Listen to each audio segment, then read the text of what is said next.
How do you think? What's your technique of doing creative skills? I think one of the main idea is that I don't think it's my idea. It is always co-created. During the height of the COVID, the mask map, that was not my idea. It was a independent invention, right?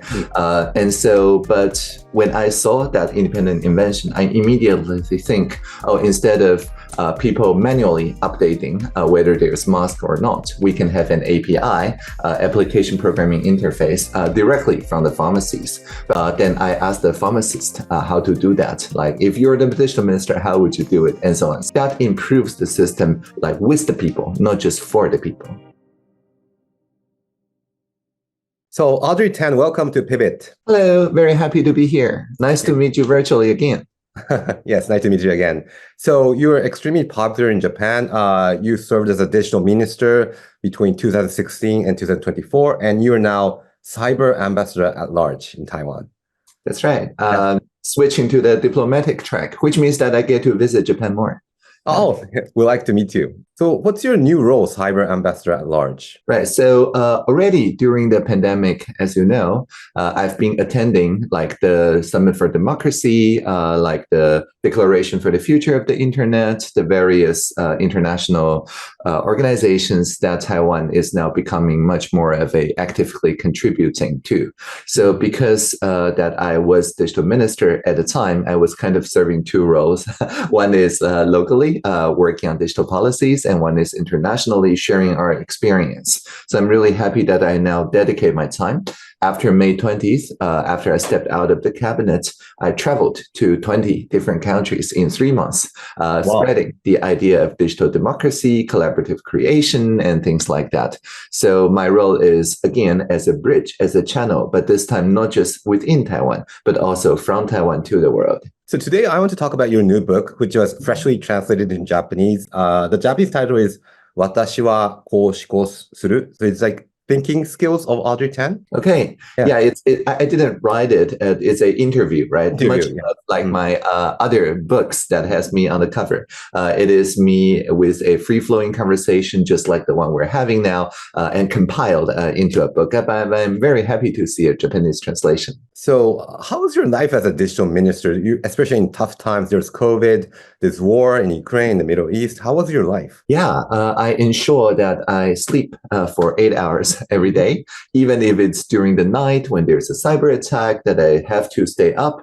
I make sure that I make up with 6 plus 2 or 5 plus 3 and so on, to ensure that I can learn from that day's experiences. Because if you do not have sufficient amount of sleep, then you do not learn from that day's experiences. And I also ensure that I take a break every 30 minutes so that people understand that they can reach me, they can find me, but I'm not like instantly responding to each and every message, because again, I need to focus to dedicate my time for 30 minutes at a time in order to have a complete understanding of what's going on. So between the Pomodoro method, the 30 minutes, and the 8 hours of sleep, I still lead a structured life, especially important during the pandemic and also the cyber attacks. Wow, you touched on a lot of subjects, and I read your book. It was fascinating because you kind of walk through how you think, how you spend your everyday life, and how you manage time, especially in busy times of the digital minister. So I'd like to touch upon several topics you mentioned. So it's a simple question. What time do you wake up in the morning? How do you spend your a typical day? I typically wake up in the morning about 7, 8 a.m., but I do not immediately jump to action. I just meditate and sometimes have a conversation with AI to make sure that I wake up with a full reflection of what was going on in the previous day, in the previous week, and so on. So basically collecting myself and making sure that I get up in a mindful state. So that's kind of my morning rituals. It's meditation, it's self-reflection, and so on. And recently, I've been using a app called Pensive that helps me to collect those thoughts, which is very good. And then I wake up, I get into action, and I also make sure that I remember how many hours I slept the previous night so that I can make it like the full 8 hours during the nap and the lunch time and things like that. You mentioned about the Pomodoro technique, which is Italian word for tomato. So could you elaborate on that? What's the Pomodoro technique? Yeah. So when I first used a Pomodoro method, that was more than 10 years ago. I think it's 15 years ago. I relied on a very small clock, and the alarm clock is a kind of shape of Pomodoro. It's like kitchen clock. You just rotate it to like 30 minutes and it starts counting. And once it reaches 30 minutes, it will beep an alarm. The idea is that it both makes it impossible for other people to distract you during the focus time of 30 minutes. But also, it makes it impossible for you to be overly addicted, immersed into anything. So you have to switch away after 30 minutes. So the idea is that we split the very complex work or very dynamic work into manageable 30 minutes chunks. And so every day I wake up and then I decide what to do that day. So maybe I allocate like 5-6 Pomodoros of that day of 30 minutes each chunks. So even if I finish a chunk of work, like just 20 minutes into the Pomodoro, still I spend another 4 minutes, 5 minutes to look at the work instead of just switching away into another context. And I always leave like 5-6 minutes of rest between the two Pomodoros. So why is that 5-minute rest important? Yeah, because that allows us to approach the next work chunk with a fresh mind. Instead of rapidly switching context, which creates a burden, stress to the mind, that 5-6 minutes is used to unwind oneself. So maybe I can check SNS, or maybe I can reply to some emails, or just meditate or whatever. The idea is that one approach a fresh piece of work with a fresh piece of mind, so that people do not get into this automatic knee-jerk reaction, like, oh, I've seen this before, I know how to handle this. No, the 5 or 6 minutes is for us to enter again a fresh piece of mind. Interesting. So I heard about the Pomodoro technique, and it's quite interesting. But you were the digital minister. You must be so super busy, and you get maybe phone calls from the government, like very VIP people. How do you manage that? Because you're not just a regular, business professional. You're a minister. So that's correct. Yeah. I mean, I negotiate this protocol with everyone, right? So my cabinet colleagues and so on. And so they know that I will respond on like an hour sharp or half an hour sharp, so that anything that is sent to me via calls, instant messages, and so on, my secretary just queue it up, prioritize it. The good thing about this is that because in instant messaging, it's very easy for people to type while they're thinking. And so if you spend time on it, you also kind of waste your time if they type, and end up discovering, oh, this thing I resolved myself. And so you just wasted 4 minutes, 5 minutes following up, right, with that train of thought, which is why I prefer email. But if you check your instant message every half an hour, it becomes like email, right, because there's a complete context for you to understand. So by negotiating this peace of mind for both sides of communication, it actually makes it much more easy for people to know, oh, I will call back on the hour sharp or 30 minutes after hour. Interesting. In your book, you mentioned that you choose a particular day, like Wednesday is a time for you to concentrate or something. So could you explain that to our audience? So how do you split your week? Oh, yeah, definitely. I never allocate any work during Sunday. Sunday is just for me spending time with my parents, with my grandparents, and so on. So this is family time.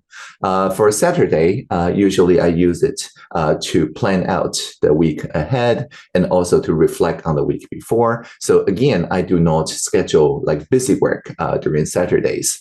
And the time structure is important because if you allow work to creep into the weekends, then people will learn, oh, this person respond also on the weekends, and then you lose the time boundary. So having a very clear time boundary is key to have a more intentional relationship with time and your calendar. Interesting. I'll definitely do that.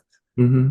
So let me ask you about how your thinking skills. So you came up with a lot of creative ideas during the COVID, the mask project, and especially you kind of managed to create Taiwan as a more democratic place. So how do you think? What's your technique of doing the creative skills, creative thinking? So I think one of the main idea is that I don't think it's my idea. It is always co-created.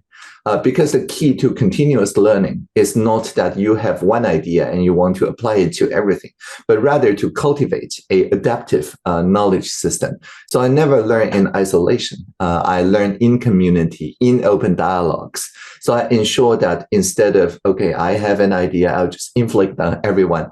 I make sure that I discussed it with people that are going to be affected by this idea. So you the policy, your ideas? Yeah. Right. So if the policy impacts elderly people, maybe I have a conversation with my grandma or with her friends and so on. So making sure that we engage with others is like piecing together our collective experiences, like a piece in the puzzle, allowing us to navigate this uncharted territories much more effectively. And so instead of trying to know everything, I often just admit that I don't have an idea. Do you have an idea? And engage people in those open spaces where they can safely propose new ideas together. So open collaboration, it makes sense because I'm in the startup community, and especially you started your company 15 or 16 years old, maybe? That's right. Yeah, that was in 1995, 96. So I was 15, yes. Wow. And you program, so I understand open collaboration, but as a digital minister, did that work as well? Oh, yeah, definitely. I mean, during the height of the COVID, the mask map, that was not my idea. It was an independent invention, right?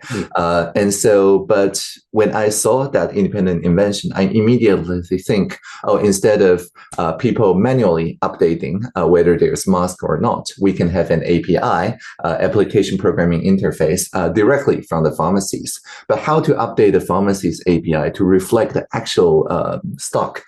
Then I asked the pharmacist how to do that. Like, if you're the digital minister, how would you do it? And so on. So every time the system touches a new stakeholder, I just go to where they are and then ask them, if you're the digital minister, what would you do? And then have a real conversation with them. So that improves the system, like with the people, not just for the people. So with the people, it's a very important idea. But however, in these days, when you look at democracy, there's populism around the world. And also, if you look social media, SNS, collaboration is not working. There's net trolls. I'm sure you have negative comments on social media sometimes. So how can you trust the public, or how can you trust the people? Yeah, as I mentioned, I was able to get useful ideas mostly by talking to people who are influenced or affected by the policies. So I'm not saying that I just read the random SMS post. Instead, I arrange time for us to have the kind of conversation that we're having now. Because the nature of conversation is different, right? When you post on SNS, it's a broadcasting mentality. If you broadcast, then there's very little time for you to actually listen to what people's responses are.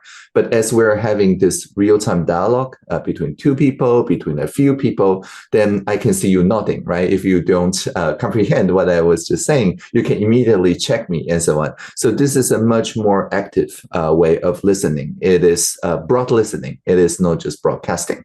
And so in many of the internet spaces, you can arrange for the space to be more pro-social, more bridge building than this broadcasting oriented SNS. Already people are witnessing, for example, on Reddit, on like forums or on like Twitter Spaces, the voice-based conversation rooms, and so on. All these leads to a nature of conversation that is much less toxic, much less polarizing than the single post going viral kind of antisocial social media. So the trick is to pick the spaces online that are pro-social and also build those places so that people can start citizens initiatives and so on in such spaces in a creative fashion. Interesting. It's interesting you mentioned broad listening because I interviewed Anno-san, who was AI engineer, and he ran for the election for the Tokyo government. So do you think broad listening is one of the key elements to the future of democracy? Yeah, definitely. Yeah, so I had a video conversation with Anno-san about that before he decided to enter the ticket, right, to run for the governor. So you pushed him into politics? Yeah, so I mean, I think this is one of the newer ways how AI can help democracy. People have a lot of observation on AI hurts democracy, right? The deepfakes, information manipulation, bots, and all things like that.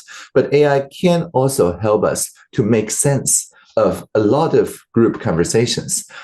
One of the key technologies that Anno-san uses is Talk to the City. And it is a way to use AI to very rapidly map out a lot of conversations, like 15,000 small amounts of input to his policy platform.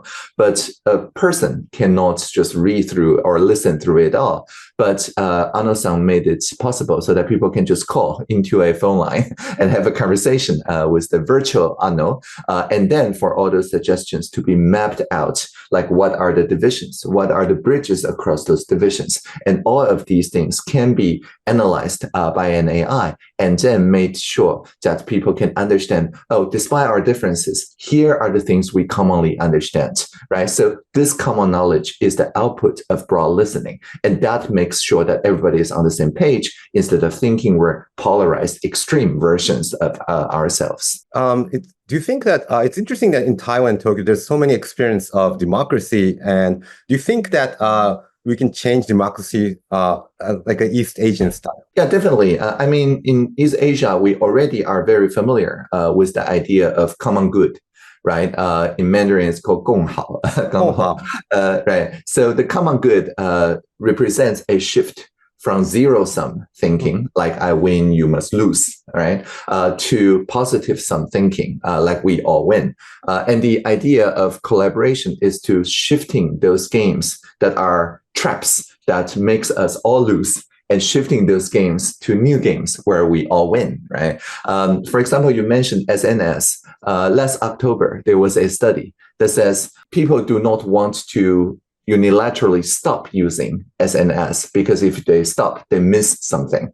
So they're willing to pay something to keep using SNS. However, if everybody quits the SNS, people are willing to pay everyone to pay their friends a small amount so that everybody quits the SNS together. And so that shows that SNS is this kind of negative sum game where everybody loses, like so that I'm willing to pay to leave along with my friends. But if somebody moves first and leave first, then that person loses too much. So nobody wants to make the first move. And so the idea of the new kind of politics is that people can reflect on such things together so that people can coordinate their actions together and moving to newer positive sum games. I also interviewed Gren Weil, and he mentioned about plural.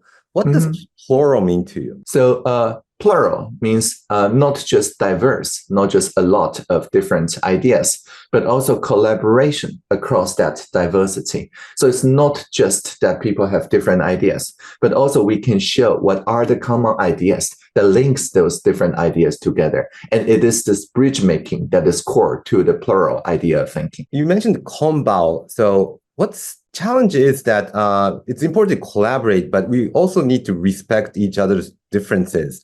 And also, if we respect too much of each other's differences, there will be some political divide, like in the United States. So what's the best mix? What's the best balance? Well, I wouldn't say that the polarization is because of respecting each other's differences. I don't see a lot of respect when the places that are polarized, when people think of each other's camps or tribes, people tend to think of the most loud, the most extreme version of the other tribe. And so they see the disrespect from the other side. And that is what makes it harder and harder for people to come to common knowledge, to common understanding, because people paint a different picture of what it's like to be on the other side. So pluralism means that the collaboration across diversity starts from recognizing, despite our differences, there are still things that we have in common.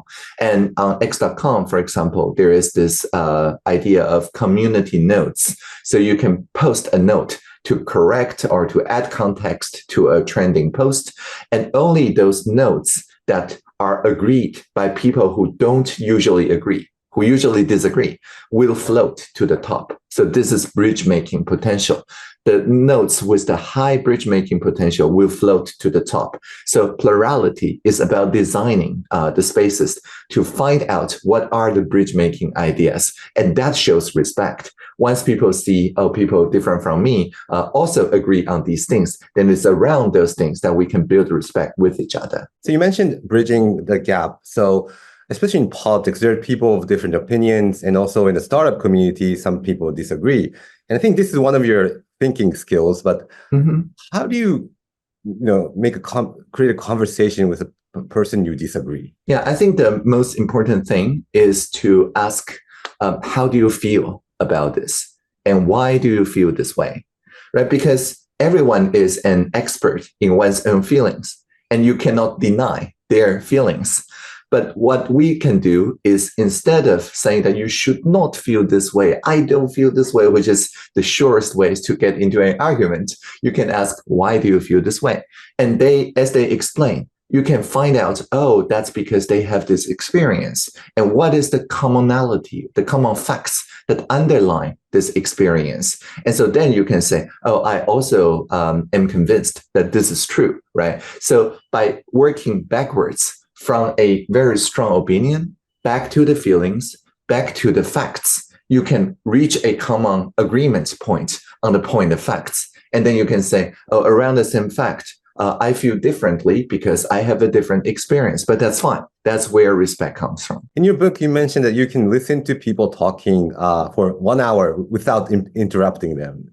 Exactly. So I just keep asking like constructive questions, like why do you feel this way, and so on. So instead of just passively listening and staying silent for 1 hour, which is not what I do, I actively listen so that if I don't understand where they're coming from, I ask some clarifying questions, or if they share their feelings, but they do not disclose what leads to those feelings, I ask those why questions and so on. But I never judge their responses. I don't say that you should feel this way, you shouldn't feel this way. And I don't make the conversation about me. I don't say, oh, I feel this way, and so on. So I can sustain this kind of non-judgmental attitude and actively listen for an hour. And after you listen very deeply, very closely for an hour, you actually get into that person's horizon, you get into their viewpoints. And once you are there, you can then say, oh, but I feel that we can collectively understand that this is the case, so maybe we can work on this together. And when you make this suggestion, if you make this at the end of 1 hour, then you're already following where they're coming from, and the person who have their thoughts completed by your suggestion often feel very appreciative, because then they're understood. But if you make the same suggestion at the beginning of the conversation, that would not work, because it's not the continuation of their train of thought. So what's the difference between asking questions to understand that person and asking questions to maybe criticize them or disagreeing them? I think the main difference is whether the question is loaded, meaning that it only has like one potential correct answer.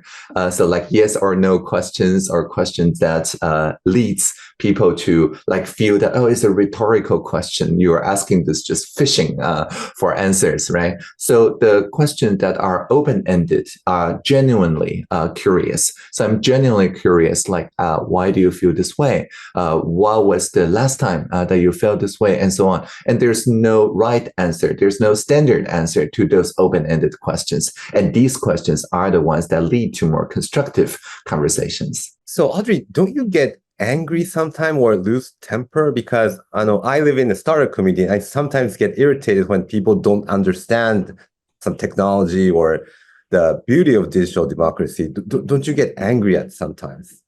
Well, I mean, the idea of anger is useful if you want to call people's attention into an injustice, right? Mm-hmm. If there is something that is wrong in the world, you feel very angry about it. Yes. You want that to become outrage so that people can focus on the problem together. Right. But like my ideas not being understood is not an injustice in the world. Even if people feel very angry together, that does not contribute to the solution. So anger is actually not the right emotion here. It is not a constructive emotion for not being understood. If I feel not understood, I think it's always my problem, not the other side's problem, because I can always spend more time with the other side. I can live with them. I can hang out with them. And when I enter their world, then I know how to express those ideas in a way that they can understand. And once I do that, it's not my ideas anymore. It's our ideas. So instead of feeling that I possess those ideas, I feel that the ideas occur to a group of people. And this idea of collective ideation or co-creation or common good, I think is the fundamental attitude to make sure that I don't feel anger when I feel misunderstood, because then I interpret this as an invitation for more understanding, for more communication. It's a crack in everything that invites the lights in. I like to think about the topic anger because I'm sure we share something. The East Asian community, we are kind of taught to be quiet, to respect the elders, which is a good ethics. But sometimes I think we should get angry, especially if there's a climate crisis or exactly that's the injustice. Exactly, climate justice, or race, or discrimination of gender. Exactly. Yes. So just make sure that the anger or outrage is directed to a common issue. It is not to a person, right? Because if I'm angry that you don't understand me, then the anger is directed to a person, which is always destructive. But what you just said about climate, about inequality, about discrimination, the anger is directed toward a common issue. When it's directed toward a common issue, you're not destroying anyone, right? You're not saying that the conflict is bad. You're saying the conflict should turn into fuel, into energy, so that we can take action to make things better. And that is good. But if you're directing it to a person, that energy becomes like fighting between two persons. And that never leads to anything good. Right. So anger against topic, not a person. Exactly. Great. So let's talk about how you study, because you read a lot of books, a lot of documents. So, what's your study skills? How do you learn? Because I'm sure that you didn't go to middle school. You are a self-taught learner. So that's right. Could you explain your personal experience and right now how you learn, how you read books? How do you stay open? Because we tend to become too productive, too occupied. How do you create that open space? I think there's two things. One is that stay non-judgmental, like most of the time. Only start judging things when you're ready to take action together, right? So instead of making the action just about one individual, it is about building the relationship muscles between people, so that we can all see a common vision, we can see a common outcome. And when we can do that, then we take action together, right? So that is the co-creative. And then the second thing is on the action phase, you take collective action, not just individual action. So these are the two things that are important to stay unproductive for the ideation and then become productive as a group.